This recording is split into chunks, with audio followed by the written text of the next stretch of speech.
Patient আমাদের জিজ্ঞেস করেন যে থাইরয়েডের ওষুধ ডাক্তারবাবু কোন সময় খাবো। আপনাদের বলে দিই যে থাইরয়েডের ওষুধ খাওয়ার কিন্তু একটা স্পেসিফিক নিয়ম আছে। নিয়মটা হচ্ছে ঘুম থেকে উঠে একদম খালি পেটে থাইরয়েডের ওষুধ খেয়ে নিলেন এবং চেষ্টা করবেন যে প্রত্যেক দিন ওই সময়ই খাওয়ার, একটা ফিক্সড টাইমে খাওয়ার। 2 নম্বর হচ্ছে থাইরয়েডের ওষুধ যখন খাবেন, খাওয়ার 1 ঘন্টার মধ্যে আপনি কিন্তু কোনো ওষুধ বা কোনো খাবার খাবেন না। অনেকেরই একটা অভ্যাস আছে সকালবেলা উঠে আগে একটা গ্যাসের ওষুধ আর থাইরয়েডের ওষুধ একসাথে খেয়ে নিলেন, এরকম কিন্তু করবেন না। চেষ্টা করবেন থাইরয়েডের ওষুধ খাওয়ার মিনিমাম 1 ঘন্টা কোনো খাওয়ার অ্যাভয়েড করতে। জল খেতে পারেন কিন্তু কোনো খাওয়ার বা কোনো ওষুধ অ্যাভয়েড করতে।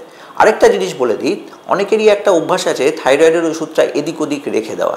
থাইরয়েডের ওষুধ কিন্তু খুব একটা দেখবেন অ্যাম্বার কালার বোতলে থাকে, মানে একটা কালো বোতলে থাকে, ওটা কিন্তু খুব লাইট সেন্সিটিভ এবং খুব হিট সেন্সিটিভ। সুতরাং থাইরয়েডের ওষুধটাকে খুব ঠান্ডা জায়গায় এবং রোদের থেকে দূরে একটা বেশ অন্ধকার জায়গায় এরকমভাবে রাখলে, প্রিজার্ভ করলে থাইরয়েডের ওষুধের গুণাগুণ কিন্তু ভালো থাকবে।